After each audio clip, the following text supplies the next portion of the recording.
गणित के 300 plus question की महासीरीज में आपका बहुत बहुत स्वागत है। आपको लगातार 300 प्रश्न आपको कराने वाले हैं जो आपकी परीक्षा में 100% पूछे जाएंगे, इससे बाहर नहीं आएगी। तो मैं रिक्वेस्ट करता हूं आपसे कि जब तक वीडियो समाप्त न हो जाए तब तक आपको पूरी वीडियो देखनी है और कितना प्रश्न का उत्तर आप बता पाते हैं, क्योंकि आपके पास अब अनोखा समय है। आपकी तैयारी कुछ तो हो ही गई होगी तो नीचे बताइए, और नहीं भी हुई है तो परेशान नहीं है, क्योंकि एक एक आपको क्वेश्चन को तोड़ तोड़ के समझाने का हम प्रयास किए हैं इस वीडियो में, तो जरूर देखिएगा। और इसके पीछे जो भी वीडियो आप नहीं देखे हैं नीचे डिस्क्रिप्शन में सबका लिंक है, सभी वीडियो देखिए, या वीडियो के प्लेलिस्ट में जाकर के आप सभी वीडियो देखिए। और अभी तक आप हमारा ऐप नहीं डाउनलोड किए हैं तो जाइए प्ले स्टोर पे, और प्ले स्टोर पे DLS एजुकेशन यानी कि चैनल का नाम सर्च कीजिए, आपको ऐप मिल जाएगी, या आप मंटू सर लिखिएगा तो भी आपको ऐप मिल जाएगी। तो सबसे पहला नंबर प्रश्न है कि यदि साइन थीटा बराबर कॉस थीटा हो तो थीटा का मान क्या होगा। ऑप्शन कह रहा है 0 डिग्री, 30 डिग्री, 60 डिग्री या फिर 45 डिग्री। आपको बताना है कि थीटा का मान वह क्या होगा जब साइन थीटा बराबर कॉस थीटा हो जाएगा। तो आप लोग जानते होंगे कि साइन थीटा बराबर कॉस थीटा तब होगा जब थीटा का मान 45 डिग्री होगा, क्योंकि 45 डिग्री में जो मान होता है साइन थीटा में वही मान कॉस थीटा में होता है, इसलिए इसका बिल्कुल सही उत्तर हो जाएगा ऑप्शन डी कि 45 डिग्री थीटा का मान होगा। अगले नंबर प्रश्न की बात करते हैं, देखते हैं अगला नंबर प्रश्न क्या है। अगला प्रश्न है कि एक वृत्त का व्यास 14 सेंटीमीटर है, इसकी परिधि क्या होगा। काफी आसान क्वेश्चन है, कैसे बनेगा अभी आपको ट्रिक के माध्यम से बता देते हैं। देखिए इस क्वेश्चन में आपको कुछ भी करने की जरूरत नहीं है। अगर आपको ऑब्जेक्टिव टाइम में पूछा जाता है, बस आपको एक सिंपल फार्मूला लगा देना है पाई डी। पाई का मान आप जानते हैं कि 22/7 होता है और डी का मान 14 दिया हुआ है। कटा दीजिए कि 7 दूनी 14 और 22 दूनी 44, यानी कि इसका आंसर क्या हो जाएगा, ऑप्शन डी सही हो जाएगा। ऑप्शन डी इसका बिल्कुल करेक्ट उत्तर हो जाएगा। यही सभी प्रश्न आपकी परीक्षा में पूछी जाएगी। चलिए आगे बढ़ते हैं अगले नंबर प्रश्न की ओर और देखते हैं अगला नंबर प्रश्न क्या कह रहा है। अगला नंबर प्रश्न है कि बिंदुओं -5, 7 और -1, 3 के बीच की दूरी क्या होगी। और दूरी का सूत्र आप लोग जानते हैं कि क्या होता है, √x2 - x1 का whole square plus y2 - y1 का होल स्क्वायर होता है ना। तो आप फटाफट मान निकाल दीजिए, कॉपी और कलम ले करके बैठिए, ठीक है। देखिए यहाँ पे ये जो मान होगा ये x1 का मान होगा, ये x2 का मान होता है, ये y1 का मान होता है और ये y2 का मान होता है, ठीक है। चलिए तो निकाल दीजिए फटाफट। कह रहा है कि x2 - x1 यानी कि x2 का मान -1 है, तो -1 में से -5 को घटाइएगा तो कितना आएगा, 4 आएगा, क्योंकि माइनस और माइनस प्लस हो जाएगा, प्लस y2 - y1, तो y2 का मान 3 है और y1 का मान 7 है, तो 3 में से 7 को घटेगा तो माइनस का 4 आएगा, तो -4 का स्क्वायर हो जाएगा।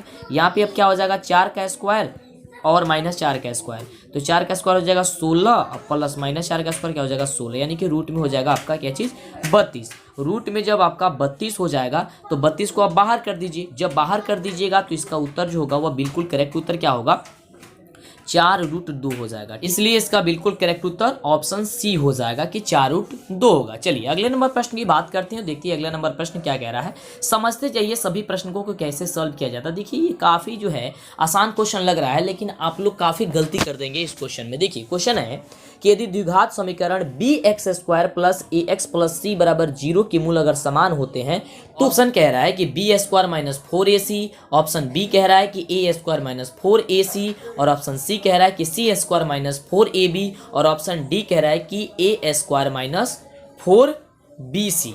तो देखिए इसका बिल्कुल करेक्ट उत्तर की बात करते हैं तो इसका बिल्कुल करेक्ट उत्तर ऑप्शन हो जाएगा बी नंबर कि a² - 4ac होगा बराबर 0। अब कुछ स्टूडेंट ये कहेंगे नहीं सर ऑप्शन ए हुआ, तो देखिए ऑप्शन ए तब होता है जब यहाँ पे a² दिया हुआ रहता है, तब यहाँ पे तो b² है, यानी कि परिवर्तित कर दिया गया है। ध्यान से क्वेश्चन को समझिए।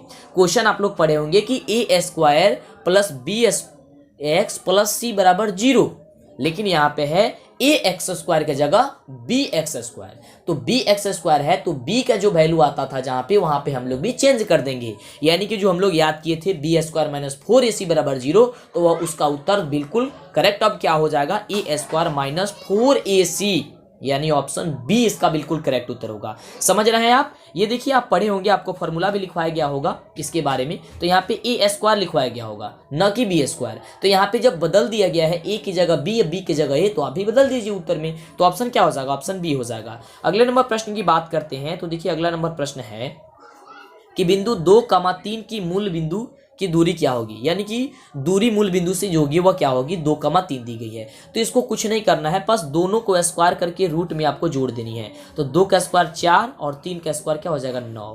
तो दोनों को जोड़िए क्या हो गया 9 4 13, तो रूट 13 आपका बिल्कुल सही उत्तर हो जाएगा ऑप्शन सी। कितना आसान क्वेश्चन है, बताते जाइए, कॉपी और कलम लेकर के बैठिए। अगले प्रश्न की बात करते हैं। तो देखिए अगला प्रश्न है कि निम्नलिखित में से किसका दशमलव प्रसार शांत है। किसका जो दशमलव प्रसार है वह शांत है। तो देखिए शांत कब होता है, जब उसके हर के गुणनखंड में क्या होता है 2 और 5 होता है। तो देखिए इसका बिल्कुल सही उत्तर की हम बात करते हैं तो ऑप्शन ए नंबर हो जाएगा, क्योंकि 3/8 दिया गया है और इसका दशमलव प्रसार क्या है, अगर हम निकालेंगे हर का 8 का तो केवल 2 आएगा। और हमारा दशमलव प्रसार शांत तभी होता है जब उसके हर के गुणनखंड में या तो 2 आए या तो 5 आए। तो 2 तो आ ही रहा है, इसके अलावा कोई दूसरा संख्या नहीं आ रहा है।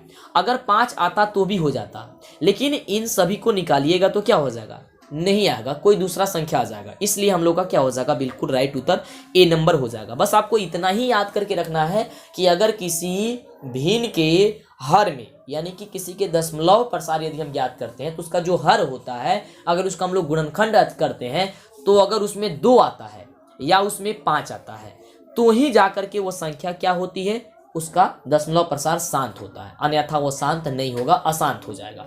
चलिए अगले प्रश्न की बात करते हैं। तो अगला प्रश्न है हम सभी का कि बिंदुओं -2,3 और 4,1 को मिलाने वाली रेखाखंड के मध्य बिंदु का नियामक क्या होता है।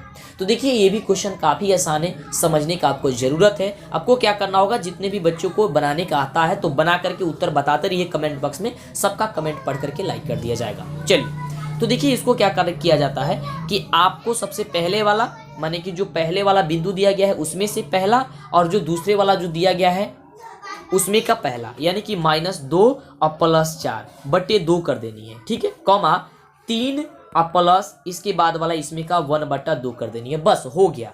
तो -2 और प्लस सर कितना हो जाएगा 2, तो 2/2 हो जाएगा यानी कि 1। उसके बाद से 3 और 1 4 और 4/2 यानी हो जाएगा 2, यानी कि 1,2 आपका बिल्कुल सही उत्तर हो जाएगा। तो देखिए 1,2 कहाँ है, तो ऑप्शन ए में है। तो 1,2 क्या हो जाएगा, बिल्कुल राइट उत्तर हो जाएगा, है ना। कैसे करना है, इसको और इसको जोड़ करके 2 से भाग दे देना है तो आपका पहले का मान आ जाएगा, और फिर 3 को और 1 को जोड़ करके 2 से भाग दे देना, आपका मान आ जाएगा। कैसा भी प्रश्न आपको आता है, मतलब इसी टाइप का दूसरा कोई अंक यहाँ पे दे देता है तो आपको इस तरह से बना देनी है। चलिए इसका तो आंसर आप रट नहीं सकते हैं क्योंकि मैथ वाला है। चलिए आगे बात करते हैं। अगला प्रश्न है कि एक लंबवृत्तीय बेलन जिसकी त्रिज्या r तथा ऊंचाई h हो तो वक्र पृष्ठीय क्षेत्रफल क्या होता है। काफी आसान क्वेश्चन है, इसको कैसे निकाला जाता है आपको तो पता है, ये फॉर्मूला ही है कि 2πrh होता है। एक लंबवृत्तीय बेलन जिसकी त्रिज्या r और ऊंचाई h हो, तो इसका बिल्कुल सही उत्तर क्या हो जाएगा, ऑप्शन बी हो जाएगा 2πrh। ओके चलिए अगले प्रश्न की बात करते हैं। तो अगला प्रश्न है कि सेक 60 डिग्री का मान जो होता है वह कितना होता है। सेक 60 डिग्री का मान तो आपको पता है कि सेक 60 डिग्री का मान होता है वह 2 होता है। कितना होता है, 2 होता है, यानी ऑप्शन जो सी नंबर दिया गया आपका बिल्कुल करेक्ट उत्तर है। और ये जो सेक 60 का हो गया, tan 30 का हो गया, tan 45 का हो गया, sin 30 का, sin 45 का, ये कैसे याद किया जाता है, क्योंकि काफ़ी बच्चे इसमें परेशान रहते हैं। तो इसका भी ट्रिक हम आपको ला करके दे देंगे, ट्रिक के माध्यम से फटाफट निकालना शुरू कर दीजिएगा। एक ट्रिक है उसको बता देंगे, अगर आप कहिएगा तो ज़्यादा से ज़्यादा बच्चों का अगर लाइक आता है इस वीडियो पे और ज़्यादा ज़्यादा इस वीडियो को अपने दोस्तों में शेयर करते हैं और कमेंट करके बताते हैं कि हमें वो वीडियो चाहिए, तो वीडियो हम जरूर ला करके देंगे, ठीक है। इसलिए सब लोग लाइक कर दीजिए और जो लोग चैनल को सब्सक्राइब नहीं किए हैं वो चैनल को सब्सक्राइब करें, क्योंकि जब तक आप चैनल को सब्सक्राइब नहीं करेंगे तब तक आपको आगे से कोई भी वीडियो का नोटिफिकेशन नहीं मिलेगा और आपकी तैयारी अधूरी रह जाएगी।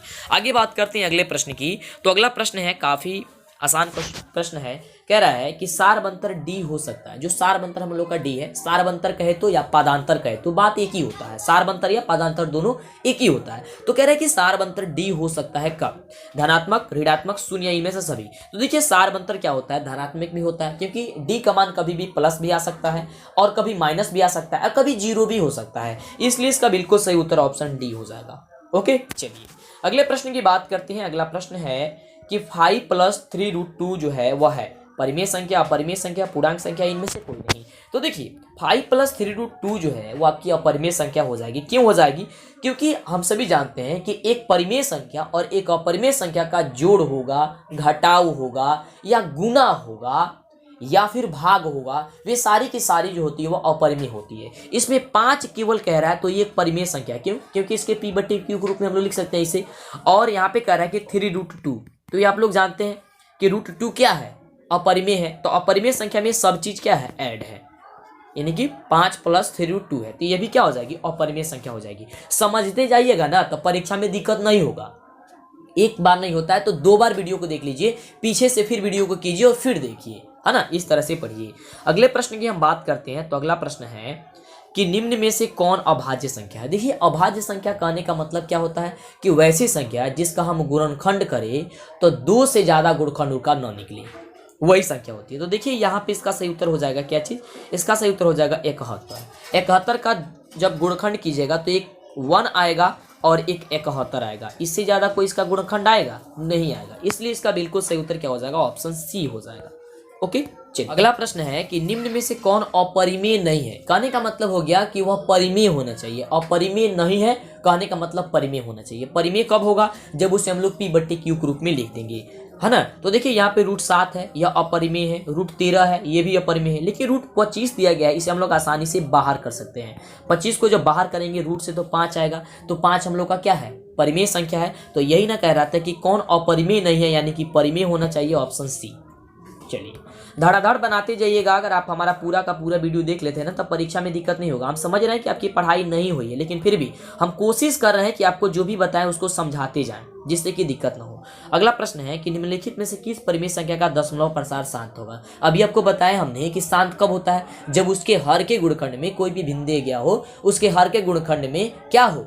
केवल 2 और 5 आए, जब उसका हम लोग गुणनखंड करें। तो देखिए इसमें से किसका हम लोग गुणनखंड करेंगे तो केवल 2 और 5 आएगा, है ना। फटाफट देखिए, तो ये आएगा ऑप्शन किसका? बी का। ठीक है, 160 दिया गया है इसका, क्योंकि तो इसलिए इसका बिल्कुल सही उत्तर क्या हो जाएगा? ऑप्शन बी हो जाएगा। अगले नंबर प्रश्न की बात करते हैं। तो अगला नंबर प्रश्न है कि 2 लगातार सम संख्याओं का महत्तम समापवर्तक क्या होगा? 2 लगातार सम संख्या, जैसे हो गया 2, 4, इसका मसा निकालेगा तो क्या होगा? 2 निकल के आएगा। ऐसे ही 4 और 6 ले लेते हैं, इसका भी मसा निकालिएगा तो क्या आएगा? तो इसका भी मसा आप निकालिएगा तो क्या निकल के आ जाएगा? 2 ही आ जाएगा। इस प्रकार इसका जो बिल्कुल सही उत्तर हो जाएगा वह क्या चीज हो जाएगा? 2 हो जाएगा, यानी ऑप्शन हो जाएगा सी। अगले नंबर प्रश्न की बात करते हैं। तो अगला नंबर प्रश्न है कि यदि अल्फा तथा बीटा द्विघात बहुपद x² + x - 2 के शून्यकों हो तो 1/α + 1/बीटा का जो मान होगा क्या होगा? इसको ज्ञात करने के लिए सबसे पहले आपको अल्फा प्लस बीटा और अल्फा माइनस बीटा का मान याद होनी चाहिए। तो आइए निकालते हैं कि अल्फा प्लस बीटा का मान क्या होगा। तो अल्फा प्लस बीटा बराबर होता है -b/a। तो -b का वैल्यू क्या है? 1 है, तो हो जाएगा 1/b/a -b/a। तो -b का मान रख दिया, a का मान हो जाएगा 1, यानी कि -1/1 क्या हो जाएगा? 1, यानी अल्फा प्लस बीटा का मान क्या निकल के आ गया? 1 आ गया। अल्फा प्लस बीटा का जो मान निकला वह 1 आया। अब इसी तरह alpha into beta, alpha into 2 होता है c/a, तो c का मान -2 है, अब बट्टे की a का मान क्या है? 1 है, तो -2/1 का हो जाएगा, माइनस का 2 आ जाएगा, यानी कि अल्फा इंटू बीटा का मान 2 आ गया, माइनस का 2 आ गया। ठीक है, अब आपको ज्ञात क्या करनी है कि 1/α + 1/बीटा की मान। तो आपको क्या करना है? सबसे पहले इसका लघुत्तम समापवर्तक लेनी है, यानी कि अल्फा बीटा का आपको लसा करनी है, तो अल्फा इंटू बीटा हो जाएगी, और अल्फा से अल्फा कट जाएगा तो ऊपर क्या हो जाएगा? इसको भी का जोड़ कर दीजिएगा, तो बीटा प्लस अल्फा। तो अल्फा प्लस बीटा या बीटा प्लस अल्फा का मान आपको क्या आया था? तो आपका आया था -1, और अल्फा इंटू बीटा का मान क्या आया था? -2। तो -1 और -2 में से माइनस जो है कैंसिल हो गया, यानी 1/2 आपका बिल्कुल सही उत्तर हो जाएगा, ऑप्शन ए। ठीक है, क्या हो जाएगा? ऑप्शन ए आपका बिल्कुल राइट उत्तर हो जाएगा। अगले नंबर प्रश्न की बात करते हैं। तो अगला प्रश्न है, देखिए ध्यान से, कह रहा है कि यदि समानांतर श्रेणी का nवां पद an + b हो तो इसका पादांतर क्या होगा? देखिए काफी ऐसे लोग हैं जो इन क्वेश्चन को बनाते समय फंस जाते हैं। देखिए आपको कुछ भी नहीं करना है, सबसे पहले क्या करना है? n का मान जो है पहले आपको मान लेना है। माना कि n = 1, 2, 3 ... आप कहीं पे भी मान सकते हैं, क्योंकि सारबंतर या पदांतर हमको तभी निकलता है जब हमको a2 का वैल्यू पता होती है, क्योंकि a2 में से a1 का मान निकालते हैं। तो a2 का वैल्यू निकालने के लिए सबसे पहले an + b में से an के जगह हम लोग 1 रखेंगे, तो a इंटू 1 हो जाएगी प्लस बी हो जाएगी, क्योंकि एन के बदले हमने क्या रख लिया है, 1 रख लिया है। तो ए प्लस क्या हो जाएगी, बी हो जाएगी, क्योंकि ए में 1 से गुणा करेंगे तो ए प्लस बी हो जाएगी। ये आपका A1 का वैल्यू हो गया, ठीक है, संकेत आपको कर दिए, ठीक है। उसके बाद से आपको यहाँ पे 2 रखना होगा, यानी कि ए गुने 2 प्लस बी, यानी कि 2a प्लस बी हो गया। ये आपका क्या हो गया, A2 का वैल्यू आ गया, ठीक है। तो आपको अब A1 और A2 दोनों का वैल्यू पता हो गया, तो आपको क्या करना है, A2 माइनस A1, यानी कि 2a प्लस बी माइनस घटाना है क्या चीज, a प्लस बी को। तो देखिए 2a प्लस बी और माइनस और प्लस क्या होता है, माइनस ए, और फिर माइनस प्लस क्या हो जाएगा, माइनस बी। तो यहाँ पे देखिए माइनस बी से माइनस बी कट गया, और 2 गो ए में से ए गो ए क्या हो जाएगा, खत्म हो जाएगा, तो बचेगा ए गो ए। इसलिए इसका डी का जो वैल्यू हो जाएगा वो क्या हो जाएगा, आपका ए हो जाएगा। डी का वैल्यू क्या हो जाएगा, ऑप्शन बी नंबर हो जाएगा ए, ठीक है। कैसे निकलता है आप जान गए। चलिए अगले प्रश्न की बात करते हैं। पहले वीडियो को लाइक कीजिए, चैनल में को सब्सक्राइब कीजिए अगर चैनल को सब्सक्राइब नहीं किए हैं तो। अगर आप हमारा ऐप नहीं डाउनलोड किए हैं जिसमें ये सारी क्वेश्चन आपको मिल जाएगी, तो जाइए प्ले स्टोर पर लिखिए MANTUSIR, यानी कि मंटू सर लिखिएगा तो आपको ऐप मिल जाएगी, या आप प्ले स्टोर पर जा करके चैनल का नाम लिखिए DLS एजुकेशन। जो चैनल का नाम है आप देख रहे हैं, आप देख करके लिख लीजिए। चलिए अगला प्रश्न है कि बिंदु 6, -5 जो है का भुज कौन होगा। तो देखिए भुज की बात करते हैं, जो सबसे पहले होता है वो भुज हो जाता है, यानी कि 6 है, तो 6 आपका बिल्कुल सही उत्तर हो जाएगा, ऑप्शन ए। ओके, चलिए अगले प्रश्न की बात करते हैं। तो अगला प्रश्न है कि बिंदु 2, 3 स्थित है, मतलब कि कहाँ पे स्थित है, प्रथम पाद में, द्वितीय पाद में, तृतीय पाद में या चतुर्थ पाद में, कहाँ पे स्थित है। तो देखिए ये दोनों पॉजिटिव है, तो पॉजिटिव वाला कहाँ स्थित रहता है, प्रथम पाद में, यानी ऑप्शन ए नंबर इसका बिल्कुल करेक्ट उत्तर हो जाएगा। अगला नंबर प्रश्न कह रहा है कि यदि x बराबर a और y बराबर b समीकरण x माइनस वाई बराबर 2 तथा x प्लस वाई बराबर 4 के हल हो तो a और b का जो क्रमशः मान होगा वह मान क्या होगा। ध्यान से समझिएगा, यहाँ पे देखिए कह रहा है कि x बराबर a और y बराबर b है, ठीक है, बात अच्छी है। तो सबसे पहले हम लोग x और y का वैल्यू रख लेंगे, और जितना x का वैल्यू होगा वह a का वैल्यू हो जाएगा, और जितना y का वैल्यू होगा यानी कि मान आएगा वह b का हो जाएगा। तो आइए देखिए यहाँ पे एक समीकरण दिया गया है x माइनस का y, आइए लिख लेते हैं x माइनस वाई बराबर 2 और x प्लस वाई बराबर क्या हो जाएगा 4। इन दोनों समीकरणों को जोड़ देते हैं, तो जोड़ेंगे तो ये कट जाएगा, और यहाँ पे 2x बराबर क्या हो जाएगा 6 हो जाएगा, और 2 से जब कटाएंगे तो 3 आ जाएगा, यानी कि x बराबर क्या हो जाएगा 3 आ गया। जब x बराबर हम लोग को 3 आ गया, यानी कि कह सकते हैं कि a का वैल्यू आपका 3 आ गया, लेकिन y का वैल्यू निकालनी है, तो x माइनस वाई बराबर 2 जब दिया गया है तो x की जगह 3 रख लीजिए, 3 माइनस वाई बराबर 2। तो जब इसको पक्षांतरित कीजिएगा तो क्या हो जाएगा, माइनस वाई बराबर 2 माइनस 3, तो क्या हो जाएगा माइनस का 1, यानी कि माइनस वाई बराबर माइनस का 1, तो माइनस माइनस कट जाएगा, यानी कि y का वैल्यू क्या आ जाएगा 1 आ जाएगा। तो x का वैल्यू 3 और y का वैल्यू 1, यानी कि x का जो मान a है, यानी कि a बराबर हो जाएगा आपका 3। तो देखिए 3 कहाँ पे दिया गया है, और y बराबर 1, यानी कि b का मान 1 हो जाएगा, यानी ऑप्शन जो सी नंबर दिया गया आपका बिल्कुल क्या हो जाएगा, करेक्ट उत्तर हो जाएगा 3, 1। ओके, चलिए अगले नंबर प्रश्न की बात करते हैं। तो अगला नंबर प्रश्न है कि समीकरण x² प्लस 2x प्लस 4 बराबर 0 के मूलों की प्रकृति क्या होगी। तो देखिए यहाँ पे मूलों की प्रकृति ज्ञात करने के लिए सबसे पहले हम लोग d का वैल्यू निकालते हैं। तो d बराबर क्या होता है b² माइनस 4ac, ठीक है, वही फॉर्मूला जो आपको शुरू में हमने बताया। तो b² यानी कि 2 का स्क्वायर, यानी हो जाएगा 4, माइनस 4ac यानी कि 4 गुणे a का वैल्यू 1 है, तो 1 इंटू c का वैल्यू क्या है 4। तो देखिए 4 माइनस 4 में 1 से करिएगा 4, और 4 में 4 के 16, क्या हो जाएगा 16।